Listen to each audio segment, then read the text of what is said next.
Krajco was of the first survivors who talked about narcissistic abuse under her real name. She died unexpectedly in her home 2008. She was 56 years old. I suspect the narc hive mind was behind her death.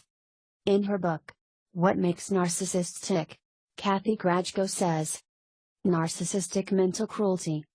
The way society tolerates it, you'd think mental cruelty was no big deal. It's even appearing in the media, especially in Europe, where it seems to be regarded as funny. But making light of something doesn't make it funny. It does, however, destroy your sense of humor. People blow off bullying in schools with the line that the victim is vulnerable, equals to blame, and that every kid gets picked on. Making light of such weighty matters is what the parents of bullies do. Mental cruelty. No big deal? Purely psychological abuse like this is usually worse than violent physical abuse. In fact, people feel less degraded by physical abuse, except insofar as there's some psychologically abusive element in it. For example, women feel much less abused by being beaten than by being raped. You can't make sweeping statements about this, because there often is a cruel psychological element in physical abuse. This is generally true of torture. And it was true of the Holocaust. The atrocious death sentences by slow torture imposed by both church and state in the past are consummate examples of physical abuse designed as vicious assaults on a person's human dignity. The victims of the church, especially, were often dressed, and/or stripped naked, exhibited for public ridicule and contempt for hours, and then executed in ways cunningly designed to make the crowd laugh at the victim's struggles and agony. What could be more psychologically sadistic? So, when sick minds get into the act, it's hard to tell where the physical trauma ends and the psychological trauma begins. But victims invariably say the psychological trauma, often in the little things, is the worst. These are the things that crush a person's spirit, making him or her feel like dirt and long to just die. Treating others subhumanly like this would make you or I ashamed of ourselves, because we would rightly see it as debasing ourselves. But these imbeciles think they're elevating themselves by behaving subhumanly, and they are extremely proud of themselves for it. So, apparently they can't get anything straight. They obviously can't tell their head from their ass because they can't tell things head from its tail. They get the subject and object of the deed reversed to think that the subhuman one is the one on the receiving end of a subhuman deed. And yet they all think they're so intelligent. My own observations make me think that narcissists are ever on the lookout for an opportunity to abuse someone and get away with it. I think they instantly notice whenever the coast is clear and, zap, do it almost reflexively, like machines. But let a potential witness appear and, zap, they are a sweet person who wouldn't hurt a fly. I think you probably have to have seen this transfiguration to believe it. But I tell you that they can switch from Dr. Jekyll to Mr. Hyde and back again in a split second. It's downright spooky. And that makes sense, considering why narcissists abuse. They do it because it makes them feel good. They are like an alcoholic at work who notices the moment he's alone and goes for the bottle. He always wants it, but he can't have it when he would get in trouble for it. So I think abuse mode is a narcissist's normal state. All it takes is a vulnerable target of opportunity, a chance to get away with it, to trigger action. This is true of any predator, really. When they are hungry, the very sight of a vulnerable target of opportunity triggers an attack. Unfortunately, many people assume that, like normal people, narcissists need some reason for hostility toward the person they target with abuse. Normal people attack for natural motives of retaliatory defense or revenge. But narcissists have no reason, and their motive is unnatural. They just pick easy prey, and attack whenever they see a chance to get away with it. Hence they most often abuse their own children, brothers and sisters, lovers, best friends, and benefactors. In other settings they attack the meek and gentle and those whose virtue puts them to shame. Just because that other person has a little of what the narcissist views as all belonging to him, worth, dignity, and self-respect. He must have it all. And anyone else who gets any is depriving him of it. Narcissists are so hooked on their drug, so in need of getting it all, that they fight off temptations to show any regard for anybody else. This explains their most perplexing behavior. The stronger the temptation to give a little of themselves, the harder they must fight to fight it off. I am as sure as I can be that this is why they react violently to moments that strongly call for attention/regard/humanity to others. The strongest calls are those heartrending ones for love, those that compel sorrow, compassion, affection, sympathy, and what the Italians call pietà. Just try to beg a narcissist to even just sit down and be someone for you to talk to at a moment like that. They react to such pleas like someone being burned at. The stake reacts to a flame. They fight it off as though it were an attack on them, as though it were a vampire's attempt to suck their lifeblood. When you see a narcissist do this, you can't believe your eyes. Yet, calls for his affection and compassion are, in a way, an attack on him. He identifies with his image, which is supposed to be so godlike that you are an insignificant bug compared to him. Bugs don't even get noticed by God, let alone loved and comforted by one. You're supposed to play the part. When you don't, when a mere bug like you expects to matter to God Almighty, you are challenging his delusion. You are relating to him as an equal and not cooperating in this game of pretend that he is God Almighty compared to you. Like any 3-year-old, he gets mad at anyone who doesn't play along with his game of let's pretend. That challenge attacks his phony image. Since he thinks it's him, he views that as an attack on him. That's why any form of strong pull at his heartstrings triggers the narcissistic rage. This is when narcissistic abuse goes ballistic, leaving the victim unable to report it because nobody on this planet will believe that anyone would do such a thing as he has done. It becomes the perfect crime, the one so outrageous, nobody believes it. The victim herself can hardly believe it. This is why she makes the big mistake. She thinks that callousness is some kind of moral callous. That it can be penetrated. That if she pleads for his compassion, she can get through it to his heart. His reaction to that? Wham! He is likely to take a psychotic break. Since this is the extreme opposite of what was called for, it has the same effect on the victim as shock treatment. It disarms her and puts her in the state one is enduring a horrible nightmare. This is the cycle of narcissistic abuse that leaves the savaged victim a crumbled heap on her knees at his feet, in tears, and begging him to at least tell her he doesn't wish she were dead. He doesn't wish she were dead, but it would kill him to say so. So, his reply is to spit on her and kick her away in utter contempt. By trying to penetrate his callousness, the victim has unwittingly been risking her very life. He acts as though this was an attack on him because it was. The victims of narcissists must understand this. This narcissist could just as well be a woman. In fact, one of the 2 most physically violent narcissists I personally know of is a woman.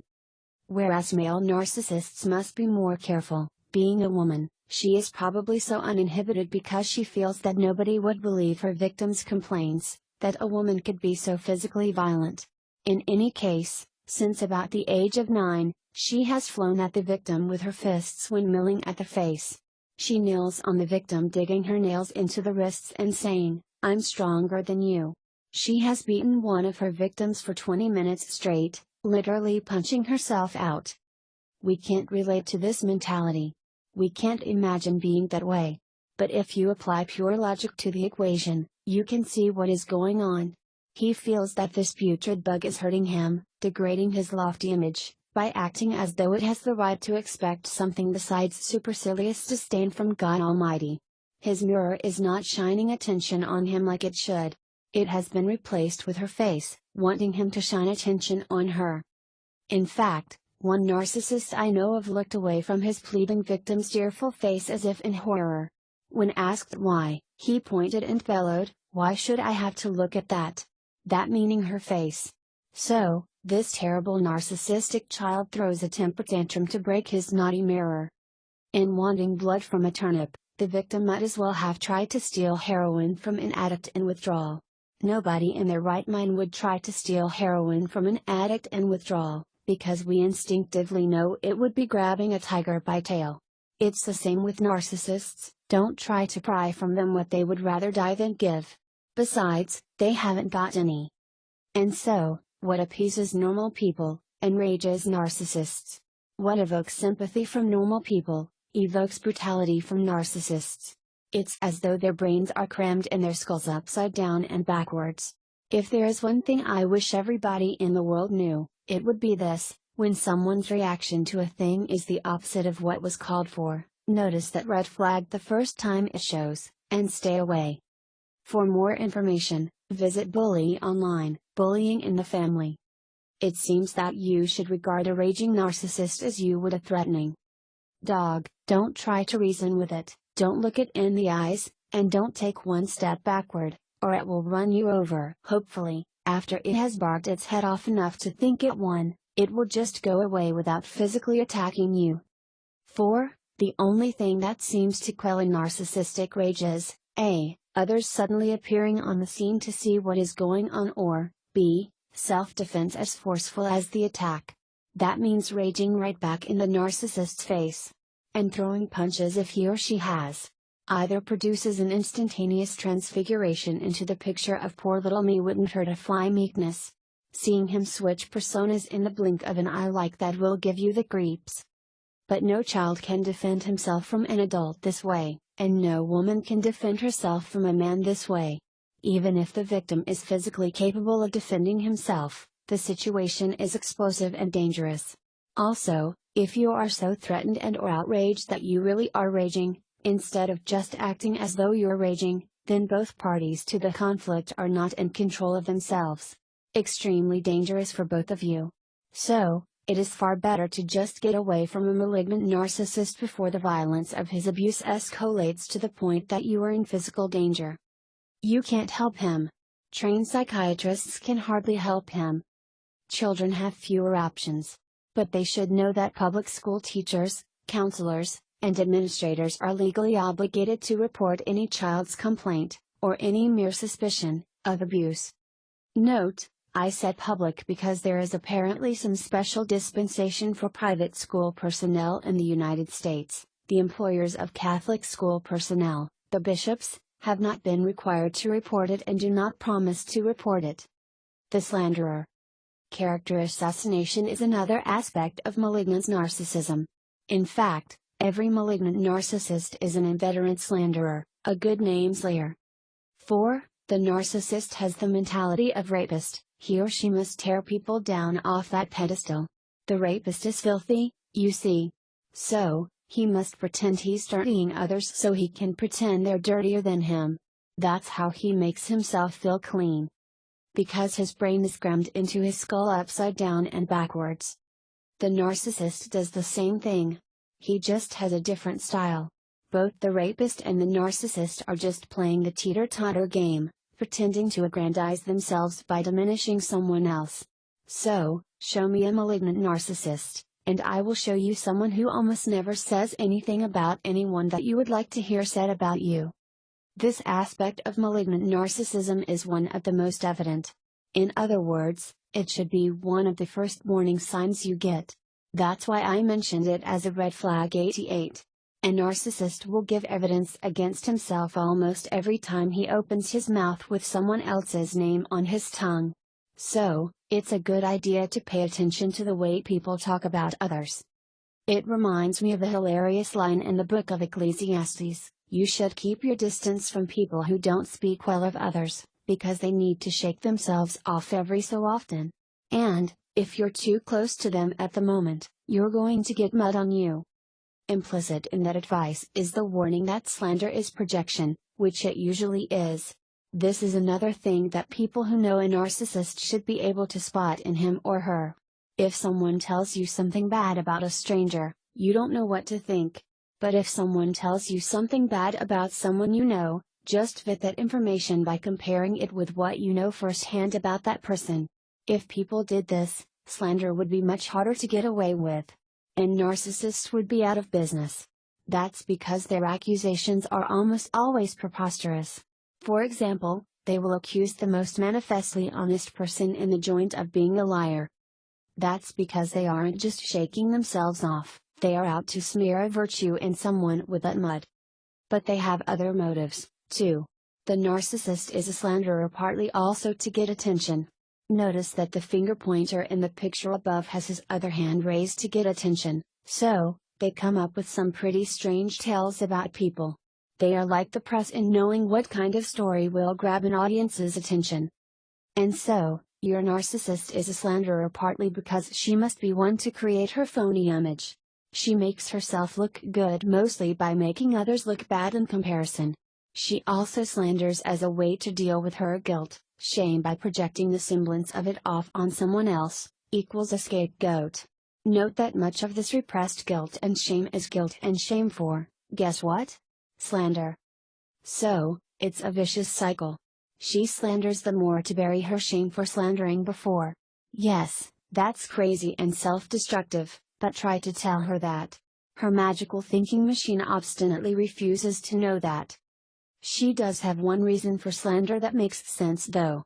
As a slanderer, she is most vicious in slandering those she also abuses, for example, spouse, children, siblings, friends. Against them she conducts a long-term smear campaign that spreads false beliefs about that person far and wide. In most instances I know of, this campaign began long before any serious abuse did. One narcissist I knew called this game block the kick. That is, he slanders and calumniates those he abuses so that when they try to tell what he's done to them, nobody will believe them. They will just get re-victimized, and he will come out smelling like a rose. In other words, this kind of slander is calculated to discredit in advance the only people who get to see him with his mask off. Thus, just as through murder a careful criminal leaves no witnesses, through character assassination a narcissist leaves no witnesses. In advance, he assassinates their character behind their back, so that they have the reputation he should have. Rumor has it that, among other things, his target is crazy, imagines things, and goes around telling strange lies about people, including poor him. Then when the victim tries to complain about the abuse, he or she has just walked into a booby trap. Is this the perfect crime, or what? 6.4.1 What makes narcissists different? Narcissists aren't the only people who create a false image of themselves. If you want to call it close, virtually everyone does, even that paragon of honesty, Prince Hamlet. In a world that surrounds us with the prying eyes of fault-finders, we would be traitors to ourselves if we were not at least modest about the things we should be ashamed of. Especially insofar as they are none of anybody else's business. In fact, it's a virtue to keep what's private private. It is the moral equivalent of wearing clothes. But hypocrites are for looks only. They think a thing ain't wrong if they get away with it. In other words, they confuse appearances with reality. Consequently, they have no conscience, just an unconscience. That is, they repress their conscience. Hence, what they do in the dark is shockingly different than what they do in the light of day.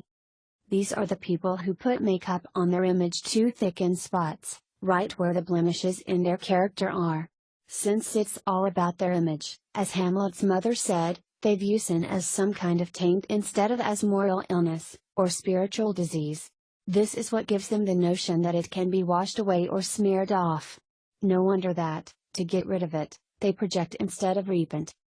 So, narcissists are by no means alone in accusing others so as to project their own flaws off onto a scapegoat. It's just that they invest so much energy in doing it. They are fixated on their image to the point that it is uppermost in their mind 100% of the time. It's impossible to overemphasize that. In contrast, normal people project only when on the defensive. And then they're likely to shake themselves off on whoever happens to be near at the moment. So, their aim is poor, and sometimes they project a flaw off onto someone who actually has it. But a narcissist's aim is impeccable. For example, whom does he call a liar? The most honest person around. Who does he say it dangerous? The savior of the group. Every single time. His talent for farce is so great that you could mistake him for astute. Also, normal people have normal, human and loving relationships. So they don't smear themselves off on just anybody. They wouldn't dream of harming those near and dear. And they stick to slander, which has at least some degree of truth in it, rarely engaging in calumny, lies. When they do calumniate someone, he or she is an enemy. Even then they don't go hog wild and calumniate someone so badly and so widely as to destroy them and ruin their lives. Not so with the narcissist. He is a mental child with no sense of measure or moderation. So, he is more dangerous with his mouth than an angry 5-year-old is with an AK-47. He will say anything, about you as lightly as one would brush a crumb from his sleeve. He loves only himself. He has no normal human relationships. He relates to people as objects. 144. So he will smear himself off on his own children as thoughtlessly as we smear ourselves off on a towel. In fact, he is most likely to smear off on someone he owes gratitude, because needing help damages his image. So he repays help as though it were an insult. He must devalue it by devaluing the giver of it, as if such a contemptible person is incapable of really helping someone as grand as he. Since he is a mental little child, the only rein on a narcissist's behavior is what he feels he can get away with. So, the more he gets away with, the more repressed guilt he has to purge himself of. The bad thing about repressed guilt is that it is an unconscious but active motivator of our conduct. That's because it's only repressed, not gone. A lot goes on in our subconscious. For example, a person under massive doses of morphine feels no cancer pain, but only the consciousness of pain is gone. The unconscious brain experiences and responds to the trauma just as it would if the patient were conscious of it. Again, for example, we learn and do many things subconsciously, like how to walk and talk. This is much knowledge we have no consciousness of whatsoever. Yet it controls all our talking and walking. In short, everything gets stored and processed, whether we're conscious of it or not. Subconscious guilt and shame does too. The act of repressing it kicks in unconscious defense mechanisms that rule your conduct like a puppet master, without you being aware of it. It's the demon at the door. The door being the way out, the escape from the fix you've gotten yourself in. This could be why narcissists get worse with age. The load of repressed guilt they keep trying to purge themselves of, in a way that only dirties them more, gets so heavy that the wild accusations they make get viciouser and viciouser. It's as though they get drunk on blood. They become living, breathing projection machines. Projection becomes such a knee-jerk reflex that a narcissist accuses his victim of doing to him the very thing, or essentially the same thing, as he is in the very act of doing to the victim. This creates bizarre scenes that make you wonder whether the narcissist is hallucinating or tripping out on psychedelic drugs. You feel like Alice in Wonderland. You have to pinch yourself and wonder whether it's me or him that is crazy. If you've ever thought that, congratulations. It means you're not. The narcissist never thinks that, he just accuses whoever he abuses of being the crazy one. I said crazy, not insane. There's a difference. Another big difference between narcissists and normal people when they're projecting on you is that narcissists expect you to share their delusion. Yes. You cannot help but perceive this as gaslighting. Narcissists try to make you be what they say you are because, like a psychopath, they view you as an object, not as a human person with perceptions and a mind of your own. They view you as an extension of themselves, like a tool, to control. It is the moral equivalent of the control a rapist thinks he has over the body of another, whom he views as but an object, an extension of himself, an executioner of his will. Psychologists call this bizarre behavior projective identification, a defense mechanism. The narcissist wants you to identify with the image he projects on you. You are mirror to reflect his fantasy, so he pressures you to behave as though it is real. And narcissists need to conform you to his or her specifications can go to bizarre extremes. For example, I know of one female narcissist who, during an assault on her sister, habitually forced her up against a wall and then spent a long time moving and twisting her sister's arms about to position them grotesquely, thus forcing her sister into different shapes. Behave is the key word. Narcissists do not connect with reality, appearances are all that matter in their world. So, you can lay out your grievances to a narcissist in a letter to let him know what you think, but if tomorrow you encounter him and act as though none of it happened, he is perfectly satisfied. So, though the narcissist's projective identification seems like gaslighting and affects the victim like gaslighting, it is not gaslighting in the strictest sense of the word. For the narcissist only cares how you behave, he does not care what you think. He doesn't think at all about what you think. In fact, you can crash his brain by asking, "What do you think I think about you?" The question does not even compute. Bottom line, anyone who outshines a narcissist diminishes the glow of his glory. So, that person had better be someone with power that he fears, or had better lay low and get away. Those a narcissist speaks well of. A great irony about narcissists is that often the only person they speak well of happens to be, guess who? The one person they should curse. Their narcissistic parent. The one who abused them. The one who bestowed the curse of malignant narcissism on them. And the contrast couldn't be more stark, because, boy, do they speak well of that person. Not that they tell you anything about him or her, but whenever they mention that parent, it is with reverential awe. For example, one narcissist I knew never referred to his narcissistic mother as my mother, but as just mother, in a dramatic tone as if the name were holy. A melodramatic tone. So melodramatic that if it weren't a man speaking of his mother it would have struck you as parody. I got the distinct impression that he had her confused with the Blessed Virgin Mary, but forgive me for choosing not to go there and explore that freaky possibility. If that was what he thought, I didn't want to know. But one thing's for sure, he had her way up high on some shining white pedestal. Yet I got a surprising admission from him once. After I had asked around to find out what his holy mother was really like, I gently but firmly confronted him with the truth. He always had a slight stutter, and I told him that I knew it had been much worse when he was young, that it only got better after he married. Then I mentioned a few other facts I had learned. I asked why he wasn't given medical treatment for some boyhood injuries, a hernia that later became strangulated and nearly killed him, and a broken shoulder that caused him to lose partial control of his left arm for life. I got no answer, of course, because his tongue seemed to lock. Then I told him that his wife had blamed his stuttering on his father, thinking he must have been mean and hypercritical of his son. I said that people, especially women, always tend to jump to the conclusion that the father is to blame. But, I added, I had known his father and that the facts I knew firsthand just didn't square with that blame. In fact, they went against it. His father had faults, but he wasn't the kind of man who would be mean and hypercritical of his son and who would think his son and worth the expense of medical care. I added that his father's second wife was proof positive of his good character, because hers was rock solid, and she didn't need a husband, would never have tolerated a man like that, and would have thrown him out on his ear. Then I told him that his wife had always avoided the subject of what his mother was like. All you could ever get out of her was, well, I never met his mother till she was sick in the hospital and dying of cancer, as if that was some excuse for something. An excuse for what? Well, she seemed cold and distant. Yeah, right, dying of cancer makes you cold and distant. Not. I told him that this had made me suspicious and that I had asked around. I said that, on their deathbed, normal people aren't rude to others, refusing to look at or talk to their visitors, especially the woman their eldest child has just met and become engaged to.